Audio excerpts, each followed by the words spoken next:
Feinripp Adventskalender. Schlechte Witze, schlecht erzählt.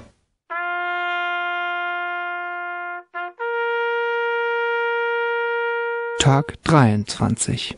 Ein Mann zum Psychiater. Was sind eigentlich die Aufnahmebedingungen bei Ihnen in der Psychiatrie? Der Psychiater: Wir machen das so. Wir füllen eine Badewanne mit Wasser und stellen dann einen Löffel, eine Tasse und einen Eimer zur Verfügung. Dann sagen wir demjenigen, er soll die Badewanne leeren.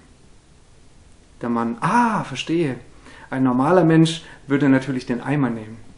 Der Psychiater: Nein, ein normaler wird den Stöpsel ziehen. Möchten Sie ein Zimmer mit Balkon? Der Riesling wird knapp. Der Riesling wird knapp. Noch nicht in Weihnachtsstimmung? Dann holt euch jetzt den Download Der Riesling wird knapp auf allen bekannten Portalen.